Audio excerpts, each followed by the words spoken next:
बिस्मिल्लाहिर्रहमानिर्रहीम। अस्सलाम नाज़रीन, प्रोग्राम जिस नेट में खुश आमदीद। मैं आपका मेज़बान नजम अली ख़ान और आज मेरे पास जो इशू है वो बहुत अहम है।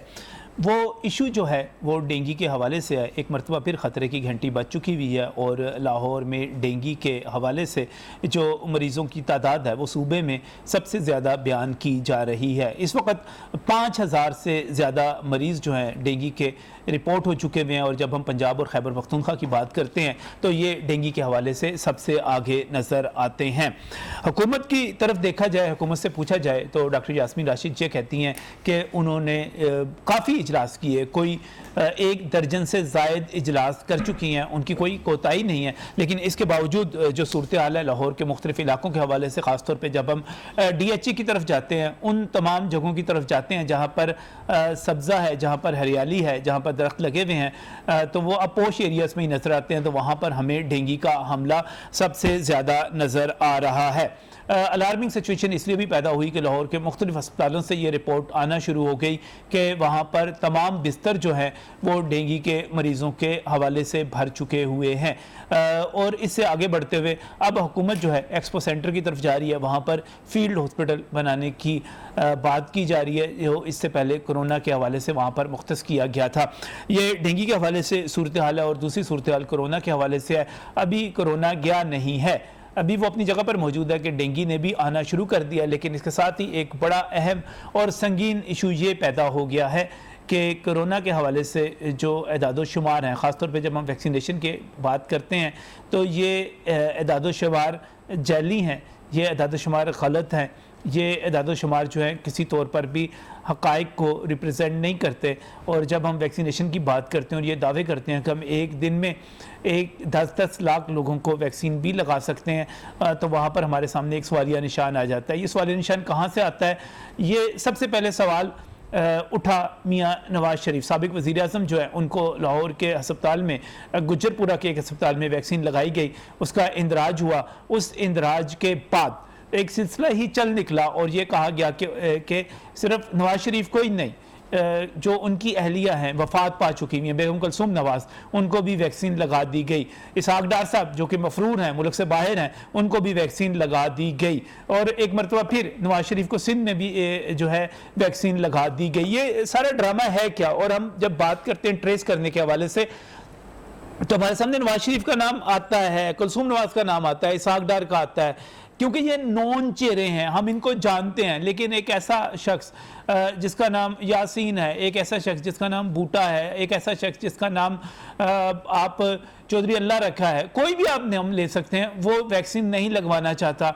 वो जाता है और वैक्सीनेटर जो है, वैक्सीन लगाने वाले जो लोग हैं, उनको 500 रुपया, 1000 रुपये, 2000, 3000 जितना भी रेट है वो देता है। उसका शनाख्ती कार्ड का इंदराज हो जाता है और इस इंदराज होने के बाद वो वैक्सीन ज़ाया कर दी जाती है और वैक्सीन नहीं लगवाता। तो इसका मतलब क्या हुआ कि हम जिस डाटे पर, जिस कोशिश पर और जिस इतनी बड़े हमने जो एक सारा सिस्टम बनाया हुआ उस पर एतमाद कर रहे हैं, वो सिस्टम वहाँ पर फेल होकर रह जाता है, क्योंकि यहाँ पर कुछ लोग करप्शन करते हैं।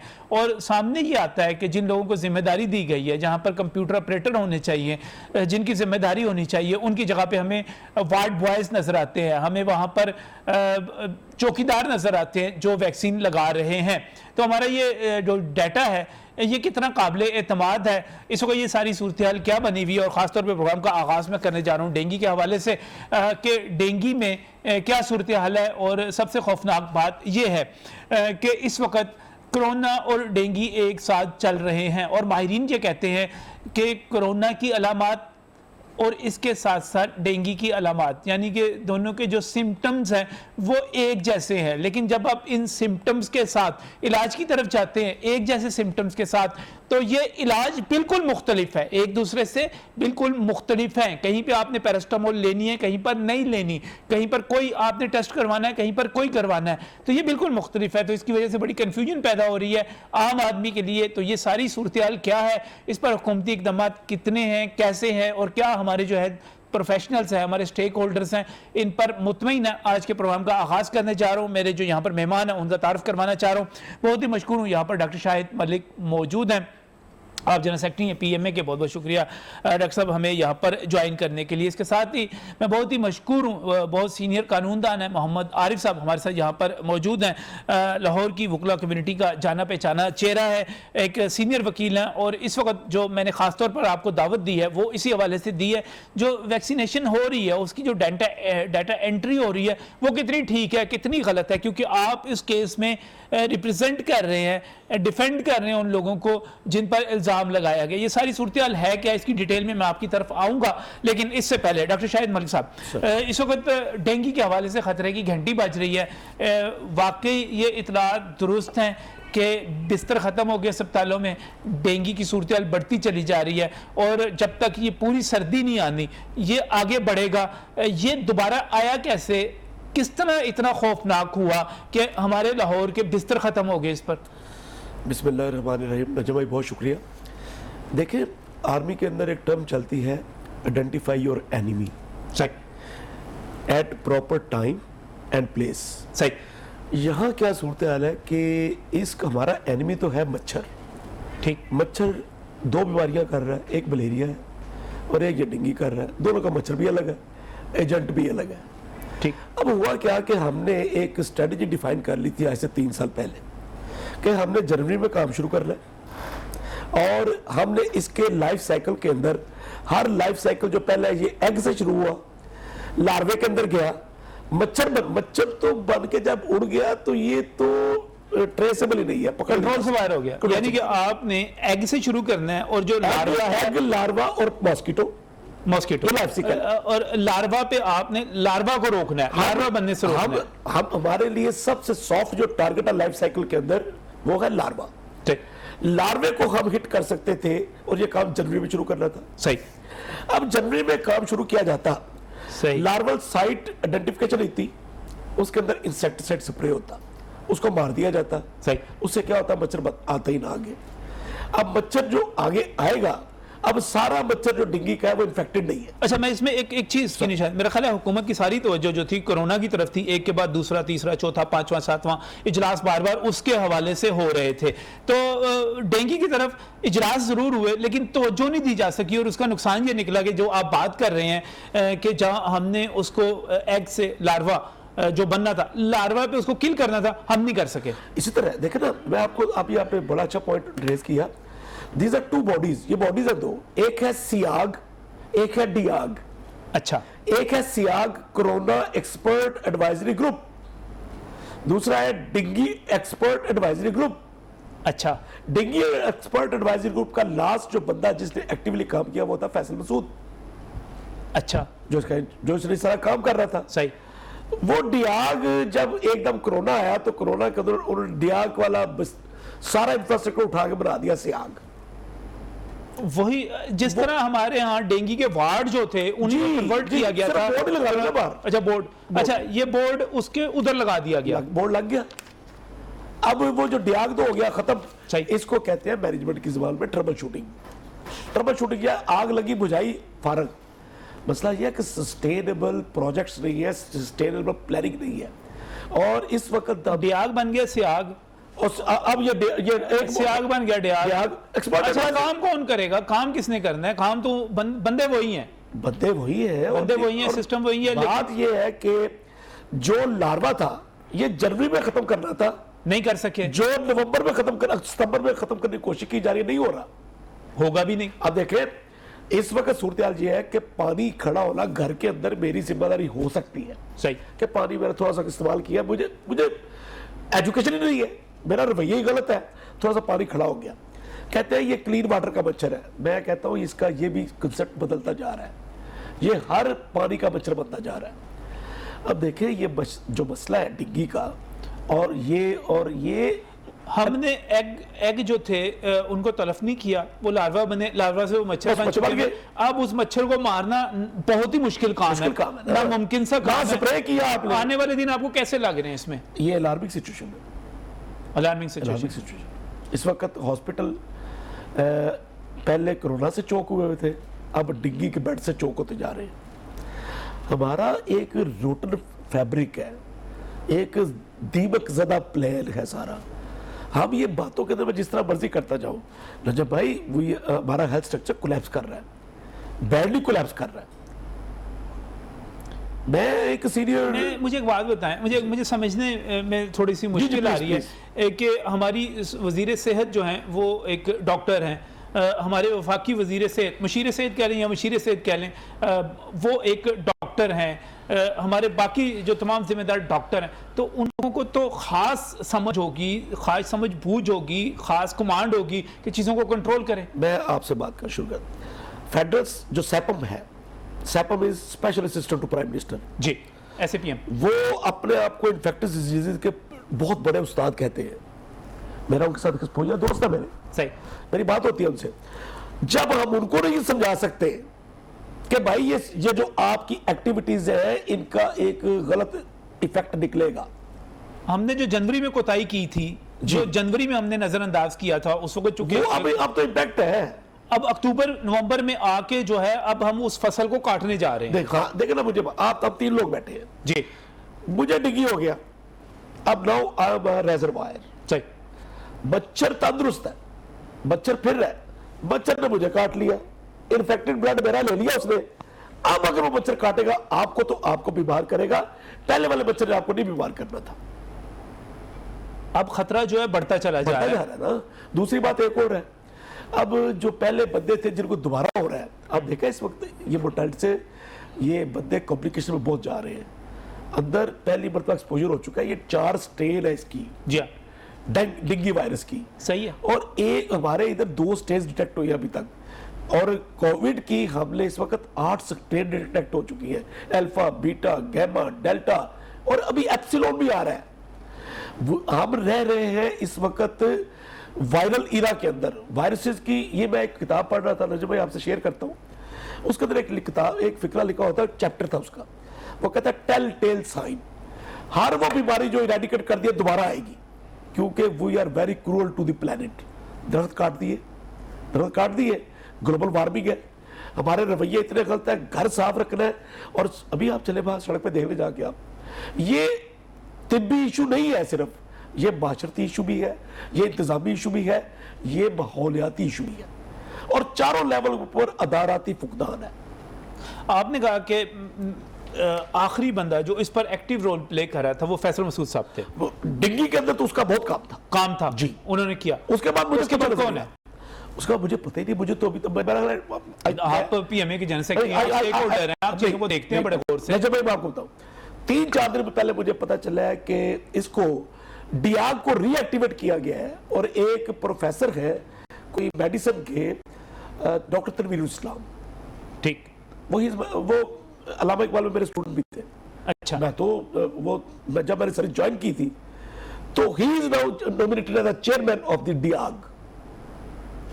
अब आए हैं, अब ये परसों मैंने नोटिफिकेशन देखा, परसों नोटिफाई हुआ, देखा मैं। तो तनवीर साहब आप आए हैं, तो इससे पहले इसका मतलब ये हुआ कि हम अगर इससे पहले अगर हम मीटिंग्स भी करते रहे हैं तो उनको इंप्लीमेंट करवाने के लिए चीज़ों को और उसकी सुपरवाइजरी के लिए, उसको देखने के लिए, मुझे याद है, पता नहीं लोग कहते हैं तारीफ हो जाती है, जिसने काम किया उसकी तारीफ हो जाती है, क्योंकि शहबाज शरीफ दौर में इस पर रोजाना मीटिंग हुआ करती थी, रोजाना 7 बजे मीटिंग हुआ करती थी, हर रोज अपडेट्स लिए जाते थे।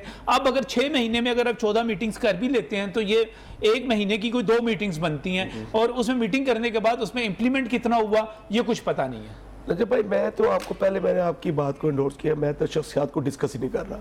मैं कहता हूं कि मैं फेडरल लेवल के ऊपर जब हम एक असूली बातों को उन्हें समझा नहीं सकते, सही, एक फिक्स्ड आइडियाज है, एक जो आप बात को उस तरफ ले गए कि अगर आप उनको MTI पे नहीं समझा सकते जी, अगर आप उनको NLE पे नहीं समझा सकते, आप उनको PMC पे नहीं समझा सकते ना, और इतना बुनियादी इश्यूज पे नहीं समझा सकते, और फिर हम डेंगू पे क्या समझाएंगे। ये बड़ा एक अहम इशू है। मुझे ब्रेक से वापस आना है, तो मुझे कोरोना की डाटा एंट्री पर भी जाना है, और इस वक्त एक बड़ी संजीदा किस्म की सूरत बनी हुई है। यहाँ पर शाहिद मलिक साहब, डॉक्टर शाहिद मलिक कहते हैं मैं किसी फर्द का नाम नहीं लेता, लेकिन मुझे लगता है कि अफराद का नाम लेना पड़ेगा, इसलिए लेना पड़ेगा कि तारीख जो है जवाबदेही इन्हीं अफराद से करेगी कि आपने काम कैसा किया था। इस वक्त सूरत हाल ये है कि शहबाज शरीफ के दौर में आने वाले डेंगू को जिस तरह कंट्रोल किया गया वो तारीख में लिखा जा चुका है। और उस्मान बुज़दार साहब, आप आपने कितनी मीटिंग्स की, आपने कहाँ पे डेंगू के बारे में नोटिस लिया,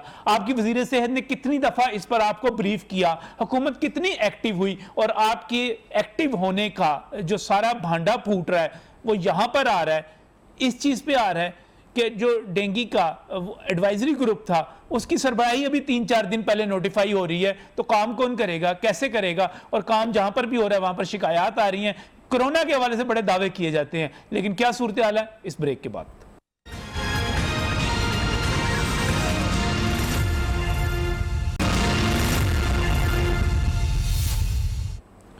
वेलकम बैक फ्रॉम यूर नाज़रीन। इस वक्त हुकूमत के क्रेडिट पे जो बहुत बड़ी चीज़ आती है वो कोरोना का मुकाबला है। जब मैं हुकूमत के लोगों से मिलता हूँ तो वो कहते हैं कि क्या तुम तारीफ़ नहीं करते इस बात की कि हुकूमत ने जिस तरह कोरोना का मुकाबला किया, और वो मिसालें देते हैं चीन की, वो मिसाल देते हैं इंग्लैंड की, वो मिसाल देते हैं इंडिया की, और कहते हैं कि इसके मुकाबले में पाकिस्तान में बहुत बेहतर सूरत हाल रही। बहरहाल इस पर तो डिबेट हो सकती है कि ये अल्लाह का फजल ज़्यादा था या हमारी मेहनत और कोशिश ज़्यादा थी कि हम इसमें कामयाब रहे, और हमारे में जो सूरत हाल रही कोरोना की वो बहुत बेहतर रही दूसरे ममालिक की निस्बत। लेकिन अभी भी जो सूरत हाल सामने आ रही है, जो हमारे क्लेम्स हैं, हमें उनको काउंटर चेक करने की बहुत ज़्यादा अशद ज़रूरत है। हुकूमत की तरफ से जिस तरह दावे किए जा रहे हैं और ये कहा जा रहा है कि लाखों लोगों को रोज़ाना वैक्सीन लग रही है, तो दूसरी तरफ ऐसी तादाद में बहुत बड़े लोग मौजूद हैं जो ये कहते हैं कि हम वैक्सीन नहीं लगवाना चाहते, उनको खतरात बहुत ज़्यादा हैं, वो डरे हुए बहुत ज़्यादा है। हुकूमत उनके जो तहफ़्फ़ुज़ात हैं उनको दूर नहीं कर सकी, उनके खदशात को दूर नहीं कर सकी। कोई ये कहता है कि कुछ चिप लग जाएगी, कोई ये कहता है कि इसके नतीजे में हमारा पता नहीं हम अमेरिका के डायरेक्ट बिल गेट्स के गुलाम हो जाएंगे, कोई ये कहता है कि अगर हमने ये वैक्सीन लगवा ली तो उसी तरह जिस तरह पोलियो के खतरों से डर होता था उसी तरह अब हमारे बच्चे पैदा नहीं होंगे, हम इस सलाहियत से महरूम हो जाएंगे। इस किस्म की तमाम बातें की जाती हैं। इसके नतीजे में अब भी ये सूरत हाल है कि जो सरकारी टीमें स्कूलों में जाती हैं लगाने के लिए, वहां पर माँ बाप बच्चे स्कूल नहीं भेजते, किसी इलाके में गांव में चली जाती हैं, लोग घरों को ताले लगा देते हैं, वैक्सीन नहीं लगवाना चाहते। तो ये किसने इन तमाम जो तहफ़्फ़ुज़ात हैं, बेबुनियाद खदशात हैं, उनको किसने दूर करना है? ये सरकार ने करना है। और सूरत हाल ये बन चुकी हुई है कि लोग जैली इंदराज करवा रहे हैं। इसका रेट जो है कोई 1000-1500 रुपये से शुरू होता है और आगे चलते चलते 4000 रुपये 5000 रुपये तक चला जाता है। खौफनाक तरीन बात यह है कि ये चीज़ वहाँ तक पहुँच गई, यानी कि साबिक वज़ीर आज़म का नाम उसमें आ गया, साबिक वज़ीर आज़म ख़जाना का नाम उसमें आ गया, खातून अव्वल का आ गया, साबिक वज़ीर आज़म को लाहौर में लग गई, नारोवाल में लग गई, सिंध में लग गई। ये सब डाटा एंट्रीज हुई। क्यों हुई? क्योंकि बाकी तमाम एंट्रीज हो रही हैं। और ये किस तरह हो रही हैं? लाहौर में जो कुछ हुआ, एक चौकीदार पर इल्ज़ाम लगाया गया, एक वार्ड बॉय पर इल्ज़ाम लगाया गया। इस पर बात करने के लिए मेरे साथ यहाँ पर मोहम्मद आरिफ एडवोकेट साहब मौजूद हैं, सीनियर कानूनदान है, मेरे साथ यहाँ पर मौजूद हैं। ये सारी जो डाटा एंट्री हो रही है, आरिफ साहब, ये किस तरह हो रही है? ये क्या काम चल रहा है? पहले तो आपका शुक्रिया कि आपने मुझे याद किया, मुझे यहाँ मौका दिया। दूसरा, मैं मीडिया का शुक्रिया अदा करता हूँ कि मीडिया ने ये पॉइंट आउट किया कहाँ कहाँ वैक्सीन जाली लग रही है, कहाँ कहाँ सर्टिफिकेट बन रहे हैं। इसी तरह ये मीडिया के कहने पे, मीडिया के पॉइंट आउट करने पे ये बात सामने आई कि नवाज शरीफ हॉस्पिटल गुजरपुरा, वहाँ पर एक आदिल रफ़ीक वार्ड बॉय है, एक चौकीदार है अबुल हसन, जिस पे इल्ज़ाम है कि इन्होंने जो नवाज शरीफ साहब का वज़ीर आज़म साहब थे उनका वो शनाख्ती कार्ड जो ब्लॉक था उस पे फेक एंट्री की। जबकि मैं ये कहता हूँ कि ये लोग कम्पिटेंट नहीं हैं। डाटा एंट्री ऑपरेटर या महकमा हेल्थ से जो NCOC का नुमाइंदा है वो ही डाटा एंट्री ऑपरेटर होता है, वही आके वैक्सीन वो तो कहते हैं कि बकायदा पासवर्ड जारी किए जाते हैं और बाद में यहाँ तक कर दिया गया कि हर रोज एक नया पासवर्ड जारी किया जा रहा था और उसके बाद वो सिस्टम ओपन होता था। जी, कोई दूसरा बंदा का, इवन के कोई पढ़ा लिखा बंदा भी वो कंप्यूटर को ओपन नहीं कर सकता, सही, जो जानता हो कंप्यूटर को, जब तक कि उसके पास वो कोड नहीं होता। जी हाँ, जो कोड जारी किया गया, कोड जारी किया जाता है, उस कोड पे वो खोलता है, ये कम्पिटेंट नहीं है, इनके ऊपर FIR हो गई, सेक्शन 420 लगाया पहले, फिर उसके बाद ये लोकल पुलिस गुजरपुरा की तहवील में रहे, 2-2 दिन का रिमांड मिलता रहा। फिर ये पॉइंट आउट ये नहीं कर सके कि इन पे दफ़ा कौन सी लगनी है। फिर प्रोसिक्यूटर ने बताया कि ये इनके ऊपर दफ़ा लगेगी 468, 471, 420 और ये PCA 5 to 47। फिर ये लगा कि अब केस इनका एंटी करप्शन में है। इस तरह आपने पहले भी बड़ा अच्छी तरीके से वाज़ह तरीके से आपने पॉइंट आउट किया है कि पूरे पाकिस्तान में फेक एंट्रीज हो रही हैं, लोग डर रहे हैं कि हमने वैक्सीन नहीं लगवानी, पता नहीं हमें क्या हो जाएगा। फेक एंट्रीज हो रही हैं 2000 3000 वट एवर जो भी कीमत उसकी दे के लोग सर्टिफिकेट बना के अपना काम चला रहे हैं। तो मेरी आपकी प्रोग्राम से डॉक्टर साहब से भी रिक्वेस्ट होगी कि ये थोड़ा सा आवाम को बताएंगे कि ये लगने के इफ़ेक्ट क्या हैं, क्या कोई नुकसान है या नहीं है या फ़ायदा है। सर ये तो मैं डॉक्टर साहब से पूछूंगा, पहले मुझे एक बात बताइएगा, इसका मतलब ये हुआ कि जो एंट्रीज हो रही हैं वो फेक हो रही हैं और हम अपने डाटा के ऊपर ट्रस्ट नहीं कर सकते। और अच्छा मुझे बताइएगा, ये दूसरे जो आपने बताया कि चौकीदार वहां पर था और उसके साथ साथ एक वार्ड बॉय था, आदिल रफीक था एक का नाम, आदिल वो वार्ड बॉय है जी। और ये लोग, आप समझते हैं कि ये लोग जो डाटा एंट्री कर रहे थे ये किस तरह की इन्होंने किस, अगर ये इनके पास कोड नहीं था, ये बाख्तियार नहीं थे, उसको कर नहीं सकते थे, तो इन्होंने की किस तरह? ये बता नहीं रहे कि हमने कैसे की है, क्योंकि इसके पीछे कोई हायर अथॉरिटी है।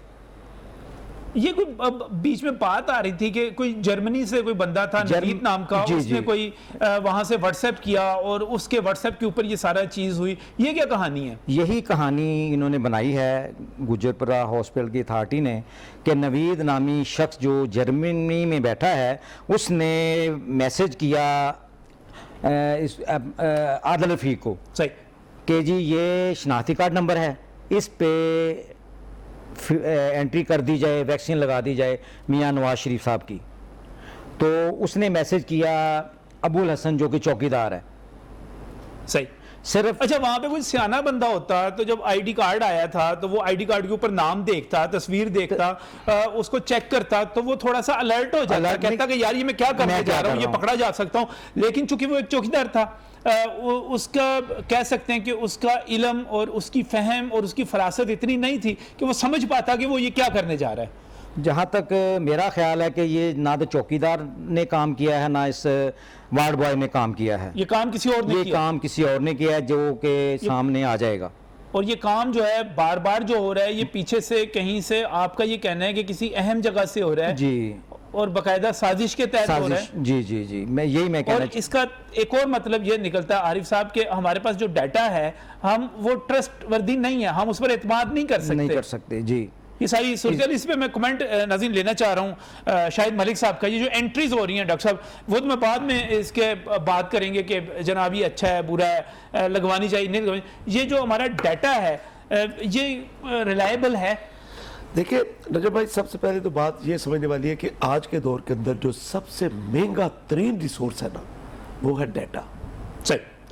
और ये जो डाटा है ये एक हिसाब से चीपेस्ट भी है, महंगा तरीन भी है, चीपेस्ट भी है।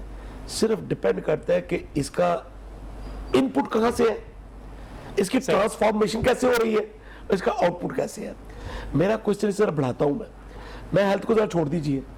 मेरा क्वेश्चन है कि it is a safe portal ना, जिस पोर्टल का एक कोड है जिसके ऊपर चढ़ता है, एक नंबर चढ़ाते हैं आप, तो उसके अंदर सिस्टम को रिस्पॉन्ड करना चाहिए। ये नादरा के ऊपर है। सही। ये क्वेश्चन तो नादरा के ऊपर आ रहा है कि नादरा के अंदर जाके एंट्री हो रही है, वो एकदम वहां पर एक अलर्ट क्यों नहीं जनरेट होता? एक एसएमएस जरूर जनरेट, इसका मतलब यह है कि सिस्टम काम कर रहा है। उसके अंदर जब आप आईडी कार्ड पुट करते हैं सिर्फ 2 मिनट के बाद आपको एसएमएस आप वेरीफाई कर सकते हैं जी, अपना। बिल्कुल। अच्छा, यहां पर आपने जो क्वेश्चन उठाया कि एक आईडी कार्ड ब्लॉक्ड है जी, और उसकी एंट्री हो जाती है और वो एंट्री हो जाती है, आपने कहा कि ये बैकवर्ड सेहत से ज्यादा उनके ऊपर क्वेश्चन है, नादरा के ऊपर क्वेश्चन है उस डेटाबेस अथॉरिटी। मैं आपको एक न्यूमेरिकल फिगर को देख लेते हैं। अभी जिस कमेटी ने ये पूरा इंक्वायरी करना शुरू किया है, उन्होंने अभी तक निकाला है 87 केसेस पंजाब के अंदर जी। लाहौर के अंदर 27 है। लाहौर के अंदर 27 क्यों है? कि यहाँ पर असेसेबल है, आप चीजों को निकाल लेते हैं, और बाकी तो पता ही कहीं नहीं कहां पे क्या हो रहा है। और पीछे भी एक इंक्वायरी हुई थी प्राइमरी हेल्थ डिपार्टमेंट की इसी के ऊपर, गलत एंट्रीज के ऊपर। Designated representative and right man for the right job वाला सिस्टम ओबे नहीं किया जा रहा। आपने अभी फरमाया था नजर भाई कि कंप्यूटर ऑपरेटर बैठना चाहिए जिससे एक एक चीज का, देखे ना, बैंक के अंदर मैं जाता हूं, इधर मैं 5 लाख से ज्यादा की ट्रांजैक्शन करता हूं तो एक AML जनरेट हो जाता है, एंटी मनी लॉन्ड्रिंग अलर्ट। उसी वक्त हर जगह पता चल जाएगा जी फलां बंदे ने इतनी की ट्रांजैक्शन की है। ओ भाई ये भी तो डाटा ही है। सही है। इस पे डाटा जो है, ये बहुत बड़ा सवाल आपने उठाया और आपने कहा कि ये हेल्थ डिपार्टमेंट से ज्यादा नादरा को चेक करना चाहिए कि यहाँ पर क्या सूरत है। नाज़रीन, मैं एक और ब्रेक की तरफ जहाँ पर जाना चाह रहा हूँ, और बात सिर्फ इतनी है, जो भी आपके पास डाटा होना चाहिए वो रिलायबल होना चाहिए, वो वेरीफाइबल होना चाहिए, वो ट्रेसेबल होना चाहिए। हाँ, हमारे पास जो डाटा आ रहा है वो इस सूरत हाल को बार बार जो आपके ब्लॉक शनाख्ती कार्ड के ऊपर अगर वैक्सीन लग रही है तो ये सवाल तो फिर नादरा से होना चाहिए कि ये सारा कुछ किस तरह हो रहा है। मजीद बात करेंगे इस ब्रेक के बाद।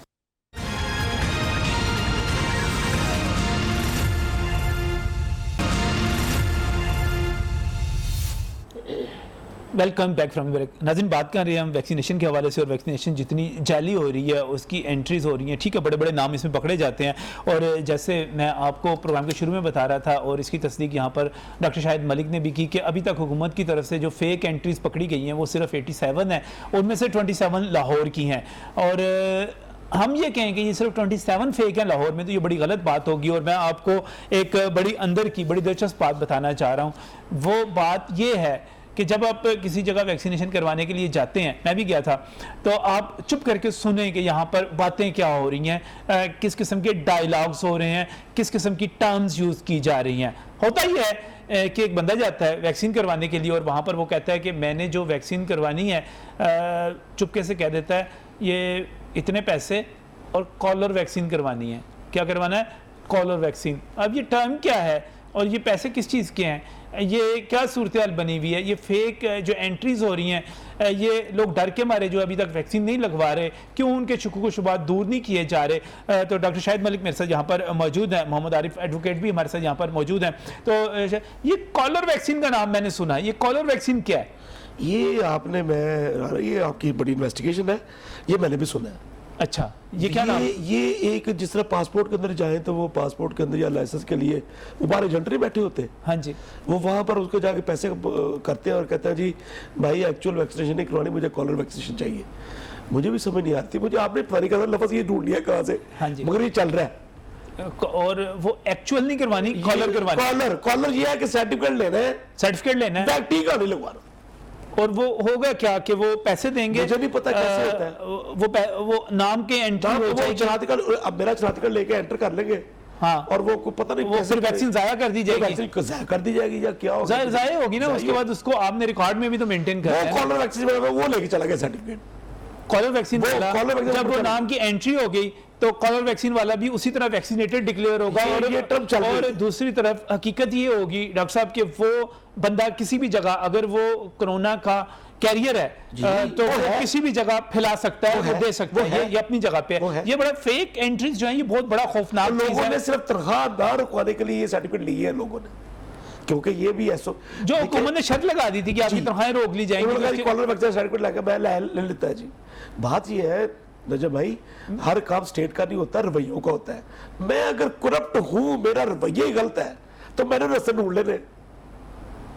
ये नीचे नजर रखनी चाहिए किस तरह की एंट्रीज हो रही हैं, इसको कोई काउंटर चेक होना चाहिए। मुझे लगता है ऊपर कैमरे लगे होने चाहिए, वो उसकी तरफ देखें। लेकिन जब हम बात करें फेक एंट्रीज के हवाले से और बड़े बड़े नामों की यहाँ पर हो जाती हैं, तो मैं दोबारा आरिफ साहब की तरफ, मोहम्मद आरिफ एडवोकेट साहब की तरफ जाना चाह रहा हूँ। आरिफ साहब, इसका मतलब ये हुआ कि एक ब्लॉक्ड ID कार्ड के ऊपर एंट्री हो गई, तो इसने तो नादरा का, डॉक्टर साहब भी शाहिद मलिक साहब जो निशानदेही कर रहे थे, इसने तो नादरा का पूरा सिस्टम जो था उसके आगे क्वेश्चन मार्क लगा दिया। ऐसे ही है, क्योंकि जब डाटा एंट्री ऑपरेटर शनाख्ती कार्ड एंटर करता है, उसका पूरा डाटा, शनाख्ती card number, date of issue, age तक उसको कंसीडर करता है, क्योंकि आपने उस एज के मुताबिक जो है इजाजत देते गए ना, पहले 50 थी, फिर 40 थी, फिर 30 थी, फिर 20 थी, अब पीछे, तो इसका वो डिटेक्ट नहीं कर पाया उसको। वो नादरा का मैसेज फौरी तौर पे आ जाता है कि ये शनाख्ती कार्ड ब्लॉक है। जिसने भी ये एंट्री की है उसके सामने उसका नवाज शरीफ का शनाख्ती कार्ड आया है, ब्लॉक का लफ्ज़ आया है, लेकिन उसने इसको इग्नोर किया है।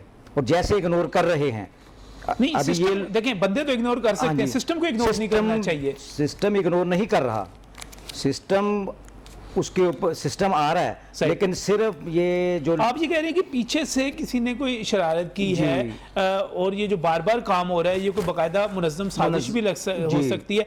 मुझे ये बताइएगा, ये जो दफात आपने इतनी ज़्यादा पढ़ के बताई हैं, तो ये सज़ा कितनी हो सकती है इस पर? इस पे 7 साल 10 साल 7 से 10 साल तक जी सजा हो सकती है। सकती है। और ये भी ऐन मुमकिन है कि ये पीछे से कहीं और से ये सारा काम हुआ हो और ये जो है और पूरे के पूरे सिस्टम पर जिसने सवालिया निशान लगा दिया है। अरसा बहुत बहुत शुक्रिया। और नाज़रीन, इस वक्त एक और सूरत हाल भी बनी हुई है, वो मैं डॉक्टर शाहिद मलिक साहब के साथ डिस्कस करना चाह रहा हूँ कि जब हम जाते हैं किसी भी बुखार की सूरत में तो अब पता नहीं चल रहा, कोरोना भी मौजूद है, डेंगू भी मौजूद है, लेकिन मुझे कुछ लोग माहिरीन बता रहे थे कि आपने एक जगह पे पैरास्टामोल यूज़ करनी है, दूसरी जगह पे नहीं करनी, एक जगह पे कुछ करना है, दूसरी जगह पे कुछ करना है। तो अभी पता कैसे चलेगा कि इस वक्त तो डॉक्टर साहब दोनों चीज़ें हमारे पास आ गई।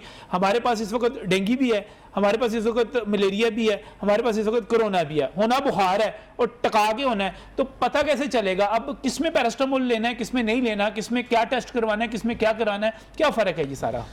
देखिए, दो तो बुखार है, एक मलेरिया और दूसरा है डेंगू। सही। दोनों के अंदर वेक्टर मच्छर है, वेक्टर अलग अलग है। जो बीमारी का एजेंट है उसके अंदर फैल्सीपारम है, इसके अंदर दूसरा वायरस है। सही। मसला ये है कि सिम्टम्स डॉक्टर देखता है। अब बंदे को तो क्रैम्प्स, पट्टों के अंदर दर्द, जो डेंगू का बुखार है उसको कहते हैं बोन ब्रेकिंग फीवर। ठीक। बोन ब्रेकिंग फीवर, बंदे को महसूस ऐसा होता है जैसे हड्डियां टूट रही है, इतनी सीवियर पेन होती है। और ये रेट्रो ऑर्बिटल पेन, आंख के पीछे इंतहाई सख्त दर्द होती है। बोन ब्रेकिंग, आंख के पीछे दर्द, शक पड़ जाना चाहिए कि ये डेंगू है। ठीक है। ठीक है। और कोरोना का? कोरोना का तो मैंने बताया कि लॉस ऑफ स्मेल, डिसटेस्ट, ठीक है। और टेस्ट दोनों के अलग अलग है। होगा बुखार ही, लेकिन बुखार की दोनों की वो डॉक्टर हिस्ट्री लेके पहुंचने की कोशिश करेगा कि यार ये डेंगू के लिहाजा अगर आपको बुखार हो रहा है तो आप डॉक्टर तो आप फौरन से रिपोर्ट करें उसको। खुद ही डेंगू या कोरोना समझ के खुद उसका इलाज ना शुरू कर दें। इसमें पैरास्टामोल एक में लेनी है, एक में नहीं लेनी? डेंगू में ले रही है। डेंगू में लेनी है। डेंगू में तो लेना ही पैरासिटामोल है ना सिर्फ जी, और लिक्विड साथ ज्यादा ले रहे हैं, अपना इम्यून सिस्टम ठीक रखना है। ठीक है ना। मैं पहली बात ये समझिए नजम भाई कि ये it is a scale of 100 में से इस बीमारी से 90% लोग मरते नहीं है। सही। मरता कौन है? जो कॉम्प्रोमाइज्ड है, जो डायबिटिक है, जो हाइपरटेंसिव है, जिसके अंदर कोई इम्यूनिटी की डिजीज है। अब जब वो कॉम्प्रोमाइज बंदा फंसेगा ना, वो इजीली कॉम्प्लिकेशन के अंदर जाएगा।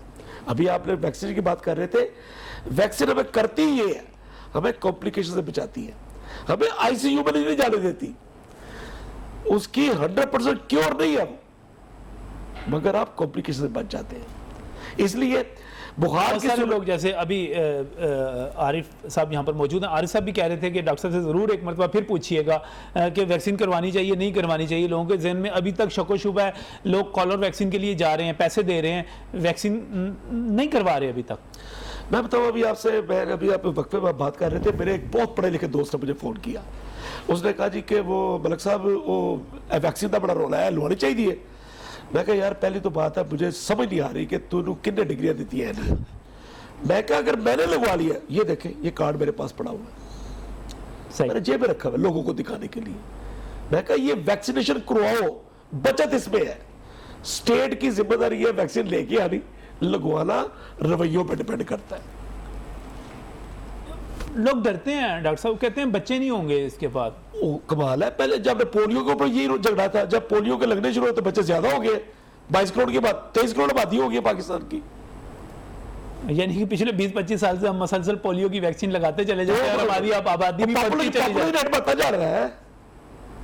ये तो इसका एक काउंटर मैं आपको आर्गुमेंट दे रहा हूँ।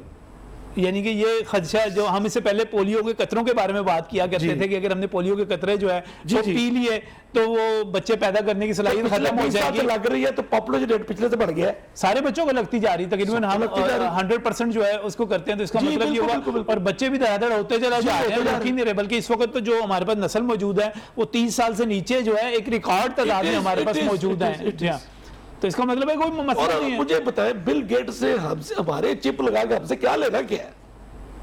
डॉक्टर साहब हमारे कोई राज, खुफिया राज हमारी आपके पास कौन से राज है? मेरे पास कौन से राज हमारी है? पर्सनल एक्टिविटीज वो चेक कर वो सकता कर है। ले, अच्छा, कर ले। क्या जिंदगी है हमारी, हमारे पल्ले क्या है? कंगाल कौम है। हमारे उसने क्या हमसे लेना है, मुझे ये समझ नहीं आती। क्या जी, मैं आपको जब ये मिथ चली है ना, ये युगांडा का एक प्रेसिडेंट उस तो बहुत अक्लमंद सी अक्लमंद, उन्होंने तकरीर की थी। हाँ, उन्होंने कहा कि अल्लाह को और बहुत से काम है तुम बेवकूफों को समझाने से पहले। अल्लाह ताला करम करे, हम कोई तौहीन वाली बात नहीं करना चाह रहे, लेकिन वाकई अल्लाह ताला जो आपको क्यों ये समझा जाता है कि जो एक और कॉन्सेप्ट भी है हमारे पास कि यूरोप जो कुछ करता है वो मुसलमानों के खिलाफ साजिश के तौर पे करता है हमारे खिलाफ। डॉक्टर साहब मुसलमान है, हम डरता है यूरोप हमसे, इसलिए साजिश करता है ये सारी की सारी। ये कॉन्स्पिरेसी थ्योरीज है सारी। आप देखें, आप इससे इस कॉन्स्पिरेसी थ्योरी में छुप नहीं सकते। सही, आपकी जो इनकॉम्पिटेंसी है, ना अहलियत है, आपको एक गलत लॉजिक क्रिएट करके आप छुप नहीं सकते। आप पिछले 2-3 सदियों से तारीख के थिएटर के ऊपर आप साइलेंट स्पेक्टेटर हैं। सही है, सही है। और दूसरी बात यह है कि हमें वाकई इल्म को दीन का मुखालिफ नहीं समझना चाहिए, तहकीक और को, टेक्नोलॉजी को। ये बहुत बड़ी अहम बात है। और मैं यहाँ पर प्रोग्राम का ख़त्म करना चाह रहा हूँ। डॉक्टर शाहिद मलिक साहब, मैं आपका शुक्रिया अदा करता हूँ तशरीफ़ लाने के लिए। मोहम्मद आरिफ एडवोकेट साहब, आपका भी बहुत बहुत शुक्रिया, आप यहाँ पर तशरीफ़ लाए और आपने बड़े अहम हक़ाइक़ और चीज़ों की निशानदेही की। तमाम दोस्तों का बहुत बहुत शुक्रिया। और आज प्रोग्राम के आखिर में सिर्फ 1 मिनट के लिए मैंने आपकी तवज्जो चाहनी है। पहली बात तो आप ये ज़हन से निकाल दें कि यूरोप जो कुछ कर रहा है वो आपको जो है आपकी एक्टिविटी ट्रेस करने के लिए, अमेरिका आपकी नकलो हरकत देखने के लिए कोई चिप आप में डालना चाहता है। कोई ऐसी बात नहीं है। ये वही वैक्सीन है, हमें तो खैरात में मिली हुई है, वो खुद ले रहे हैं, अपने लोगों को लगा रहे हैं। अगर वो अपने बच्चों को लगा रहे हैं, अपने लोगों को लगा रहे हैं, हमें लगाने में क्या हर्ज है। दूसरी बात यह है कि खुदा के लिए जो दीन के नाम पर इसकी मुखालफत करते हैं वो ये सुन लें कि दीन का मतलब ये नहीं है कि आपने इल्म की, टेक्नोलॉजी की, जिद्दत की, इलाज की, तहफ़्फ़ुज़ की, उसकी और हिकमत की मुखालफत करनी है। ऐसा दीन हमें नहीं सिखाता, हमारे नबी की ये तालीम नहीं है। हमारे तो नबी की दुआ ही है, रब्बे ज़िदनी इल्मा, इल्म की दुआ है, इल्म बढ़ाने की दुआ है। और आखिर की बात, बच्चे पैदा होने की बात बार बार की जाती है, कहते हैं जी बच्चे पैदा नहीं होंगे, वैक्सीन लगवा ली हमने। तो भाई जरा गौर करो, इससे पहले यही बात पोलियो के कतरों के हवाले से कही जाती थी कि पोलियो के कतरे अगर लगवा लिए तो बच्चे पैदा नहीं होंगे। और पाकिस्तान में इतने बच्चे पैदा हुए कि इस वक्त आबादी हमारा मसला बनी हुई है। तो भाई इसकी तरफ भी मत जाओ, थोड़ा सा ज़हन लड़ाओ, अपने आप को महफूज बनाओ, वैक्सीन लगवाओ। और कॉलर वैक्सीन नहीं लगवानी, पैसे नहीं खर्च करने, अपने आप को महफूज बनाओ। ये आपकी अपने आप से मोहब्बत है, अपने प्यारों से, अपने इर्द गिर्द के लोगों से मोहब्बत है, उनकी केयर है, उनका हक है, ये अदा ज़रूर करना है। अल्लाह हाफिज़।